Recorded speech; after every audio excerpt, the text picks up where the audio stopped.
Alright, Path of Exile players. So, I've been hearing a lot of you guys say the game is too hard, and Dawn of the New Hunt did make things a lot more difficult, but I want to give you guys the top 10 plus best tips to help you guys conquer the campaign and get yourself to the end game, as the game definitely gets easier as you learn certain things. So, the first thing I actually want to start off with is actually going to be a set of websites here.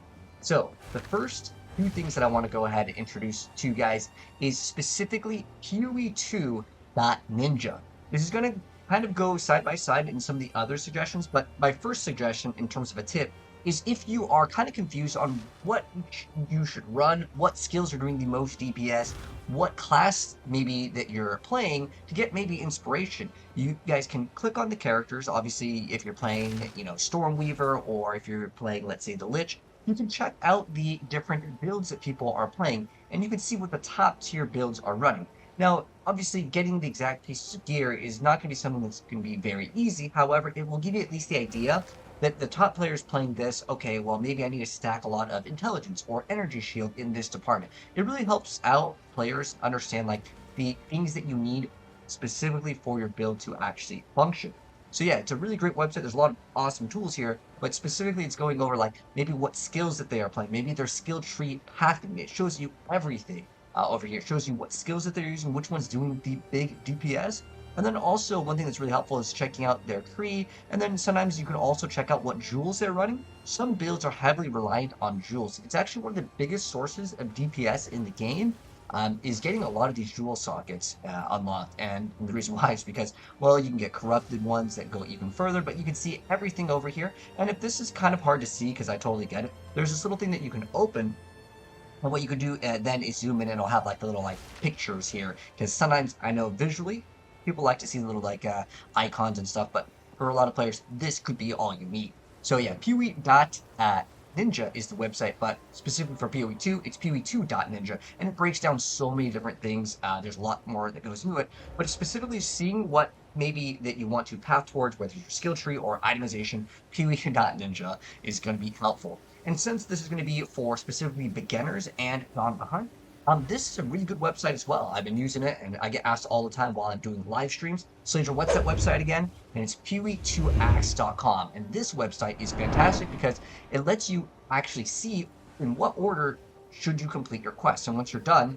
depending on how big you make this thing, you'll see these little checkboxes. If you don't make it big, you can still uncheck them. But basically, it goes through all of the quests that you want to do. There are optional quests that you can do in the game, but specifically these rewards that you want to check for, because if you don't happen to have these, you're losing out on extra skill points, extra spirit. This is very, very big. Make sure you have all of these completed, and I'll tell you what the location is and what the boss is, or what the objective is to try to get these extra skill points. This website is super helpful because when I stream, I always like to kind of check these off, and it really makes things so much smoother because the way that they orient how to do some of these objectives is to go here, get the waypoint, and it's actually faster than to go back and do a different quest, then teleport back to the waypoint. So, second big tip, PoE2axe.com, again, is fantastic for Dawn of the Hunt, for like beginners, tips and tricks to kind of help you out over here. The next thing that I want to go ahead and actually mention, the campaign is incredibly, incredibly long because you have to go through it, well, 2 times, right? So one thing I really want to go ahead and highlight is any movement speed nodes that you can see in your section of the tree. So I want this to be for every class, not specifically just the Huntress, but you can see over here, I get a lot of the movement speed nodes. There's ones that we're going to be pathing to over here. There's additional movement speed here. There's increased movement speed is here as well. And there's like a 2%er over here. I know it sounds small, but majority of the campaign is literally walking from point A to point B. Sometimes you got to backtrack. So this is going to be your key. Is movement speed is kind of king when it comes to getting your progression. So that's like my third tip over here. The next thing that I want to go over kind of ties into the skills, and this kind of goes back to our first website, but it's specifically looking at the skills that your character is running. Is it going to be the most efficient? And I would look at this website once again. This is PoE2.ninja, and it has to do with skills. So let's say I'm going to use this one for the example because let's be honest, most people right now are playing Amazon. And if I was to sort by the skill that I want to use, so let's say I want to specifically use the skill Lightning Spear, right? That's a skill that pretty much everyone's using. We're just going to use this as an example. I'm going to sort these by the DPS because usually that's what people care about. Now, also, when you do sort by DPS, make sure that the character has somewhat an effective health pool. Minimum like 4K, I would say. Anything below that, the character isn't really going to be able to complete content sometimes because they're not tanky enough. But what you can do over here with the skill is see what skill that they're using, and then what you want to do is go down over here on PoE to Ninja, is to check out what they are using. So this person is using Lightning Spear, Volt, Primal Armament, Lightning Infusion, Martial Temple, and Bullseye. So now you know what support gems to be on the lookout for. Keep in mind though, you can't just like get the support gem level 1 and then just get what you want. Some of these, it takes a while, like Primal Armament, like it has a different level requirement, so you'll have to transition into it, but as soon as you can, there are going to be ones that just simply give you a higher number, so therefore, it's going to give you that bigger DPS. So as far as skills go, that is something that's important. And another thing that I want to mention that's important, because I have a lot of viewers that maybe come from Diablo or other action RPGs, or maybe this is your first time playing Path of Exile. I know it's very exciting to get all of the damage nodes and basically forgo all of like the defensive nodes. But in Path of Exile 2, you gotta get some defensive nodes, man. Whether it's increased evasion rating, it can be energy shield, it depends on your build. Now, I'm gonna mention this because, let's be honest, most people are playing the Amazon right now. These set of block nodes are absolutely insane. Block makes it so you don't take any damage, normally. However, these glancing hits makes you take 10% of the damage from blocked hits, but that's fine, because normally you just have a block chance. Let me go and open up this sheet over here, and you guys can see over here with the block, we have 62% chance to block. And then we have evasion here. I know my face might be blocking. Okay. Is my face blocking? Okay, if I just scroll up here, you guys can see it. So we have 60% evasion right here. So there's 60% chance we just don't get hit. And then there's another, on top of that, we have another huge amount of chance, another 62% chance not to get hit. So we have block and evade. It just combos so well. Do not skip out on these nodes. Early on, though, I think Dance with Death is actually a really great thing to get, but honestly, you really got to get this. I'm still traveling, so that's why you see a different background here. But Wi-Fi actually forced me to get defensive nodes. Usually, I'm like DPS all the way, and then I get defensive later because I just want to rush through the campaign. But this time, again, with my bad Wi-Fi, I had to get these nodes, and it made a genuine night and day difference. Also, recovery is a pretty big thing, which kind of ties into defenses. Getting some sort of like mana, like region, because if you're out of mana, you're not doing DPS, right? There's a lot of different uniques in the game, and I'll go over some of them. But Dust Bloom for a lot of evade-based builds is so good because it gives you mana regen, because you get these growths on it.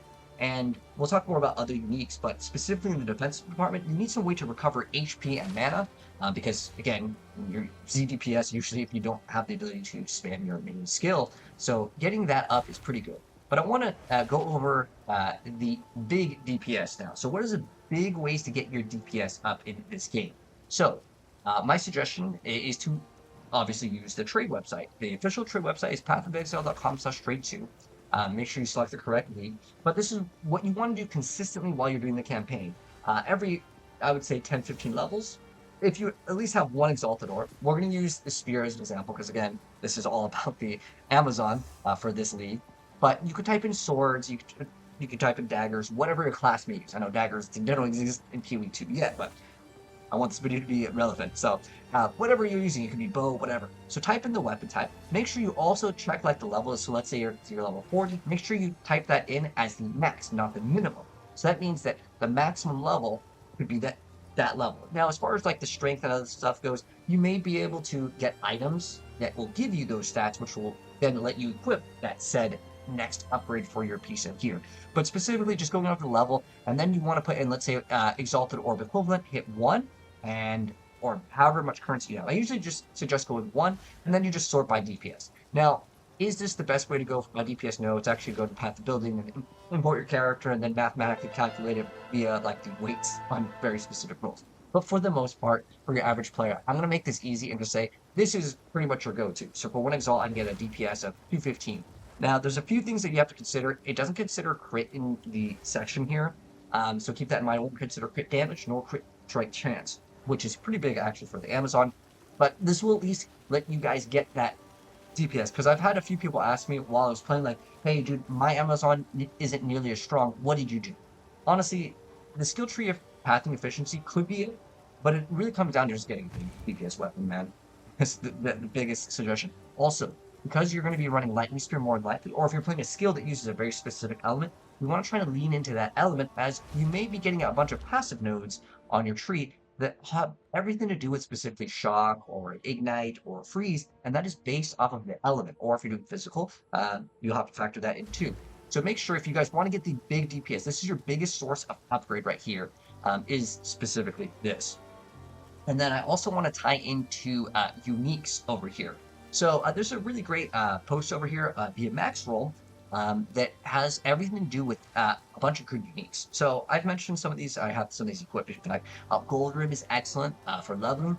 Some of these will cost a few Exalted Orbs. Obviously, getting a Corruption with plus Spirit, that's pretty rare. Don't think you're going to get that, or getting 35 res. But for a couple Exalts, Gold Rib, there's really no replacing it. It's too good. Wanderlust is excellent because again, these are like low level items. See level 10, right, as a requirement. Dust Bloom is also very, very, very good, but there's other ones like Death Rush. This requires level 26. Some of these may cost more than others, but getting things like Onslaught can really increase your speed.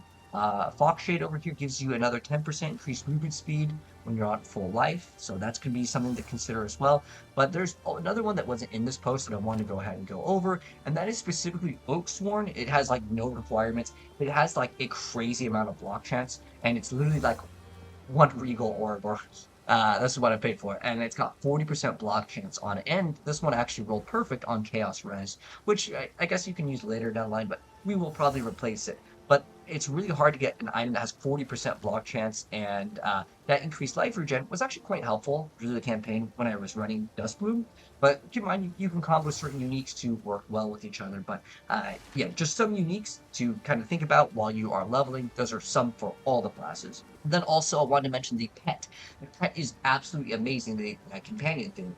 I just dropped a video recently. Make sure you guys check this one out. It goes over how to get the beast with the haste aura. Check out that video. It'll show you how to get a beast pet with the haste aura. You guys can see over here, we have a quadrilla over here. See if it's blocking it, because I'm on a different setup here, so I don't have like my hotkeys. But basically, we have this companion, and you can see it says haste aura. So that's the most important thing with it. And then adding things like Meat Shield and Loyalty can really help out the survivability of the minion, and also it will help you for defenses. Keep in mind, you don't have to be playing specifically the Huntress to access this. This is just huge. Be able to get haste as an aura, and then also you get basically 10% damage reduction. It's a pretty massive thing to have, especially just having another target exist. The companion is a very, very powerful thing from Dawn of the Hunt. And then also, resistances absolutely matter, because this is something that I gotta mention, because from the Diablo, specifically Diablo 4, resistances honestly don't matter till way, way later on. And honestly, you can get around with the game without having armor is important in Diablo 4. In Path of Exile, though, resistances are pretty much something that you gotta invest your points into. See, basically blocking the Sunday that I set up a hotkey over here. So if I go ahead and move this out of the way. Alright, let's see if we can, no, that's the border. Alright, and you guys can see it. Now, so you guys can see my resistances. We don't have Chaos maxed out, but our Fire and Lightning and Cold are looking pretty solid right now. So ideally, you want to try to get your resistances to 75. Keep in mind, as you play the game, you're going to get negative resistances as you progress through the campaign. You need to not have negative resistances, because I get asked all the time, you know, dude, I'm stuck with this boss, can you help me? And I would say, yeah, I could help you, but you're going to get stuck at the next boss, because certain mechanics, honestly, you're just going to have to learn how to dodge. But on top of that, a lot of times resistances are absolutely key in this game, and also you have to dodge roll out of the boss attacks. Usually there's a red animation, and there'll be like a kind of a drum sound. They'll make a big sound, so make sure your sounds are on. Sometimes the bosses will have like a one-liner. When they do that, just dodge roll out of the way, okay? Dodge roll has no cooldown. Just keep on spamming it, and hopefully. But resistances absolutely matter. The easiest areas to get resistances are going to be in your rings, especially earlier on. And I want to go ahead and bring up this as well. So if you go to the Path of Exile trade website, you can. I'll try to remember to link this. If you're watching this on TikTok, sorry, I can't link this. I guess you can sit there and pause and zoom in. But basically, you want to look for rings that have, like, let's say, like 50 life, and then you want weighted sum of any sort of resistances. And like for like one exalt over here, you can see I can get, if I'm going to sort them by sum, what this little thing does over here is I'm typing all of these. I'm getting the one that has the highest weight. I put minimum 30 of any of these resistances. So basically, for only one exalted orb, this is actually really good. We have 75 resistances and 95 to max life on a ring. That is fantastic. That's really, really good. Heck, we could maybe whisper that guy. I might pick that one up right after this because I'm still leveling on my other character. You guys know that I've already made the ritualist, and now this is going to be the Amazon. But anyways, resistances absolutely matter, and you really need to try to get those. And then the last and final tip I want to give you guys is make sure you read some of your skill gems. I know this sounds kind of dumb, but you'd be surprised how many people just don't read their skill gems, and then they're wondering why on the bosses they're like, man, I'm stuck at this boss, and I'll explain why real quick once I move my face out of the way. So the main reason why you have ZDPS sometimes on bosses is you're running certain builds, like even on the top tier builds, they're running, let's say, I put Innervate in my Hail of Thunder. Hail of Thunder does nothing against the bosses. I can, unless it spawns into small monsters where I can get this effect, right? So I have to kill the monster, it's shocked, and then it's going to do a bonus. But Innervate only activates when I kill a shocked enemy. So if I was to run this in, let's say, Lightning Spear, which some people do run, and it's totally okay on trash, but when you get to the boss, it's useless. So what you can do is you can swap certain gems out specifically for bosses. You can suck them in whatever other skill that you may have over in another zone, and that can really help you guys out in terms of your progression. Feel free to swap gems on the bosses that maybe require the target to be, let's say, frozen or XYZ, right? That has to have some sort of condition, or if it's like damage versus like stun, or again, any conditional effect, and the boss is going to have to build up the stagger bar versus the smaller monsters or the rares. So lean into things that are a little bit more consistent, and that will help out with the bosses because, well, yeah, you're going to be getting ZDPS on that gem if you don't happen to use it. So swapping gems is definitely a useful thing. You can also consider doing weapon swaps. That's another thing you can do, which is almost top for another video. That's almost another bonus tip there. But anyways, those are going to be the top 10 best tips I give you guys to kind of make your progression for Dawn of the Hunt to be way smoother. But hopefully you guys enjoyed the video. If you did, drop a like on it, and I will see you guys in the next video. Peace out, Exiles. And if there's any other great tips, throw them in the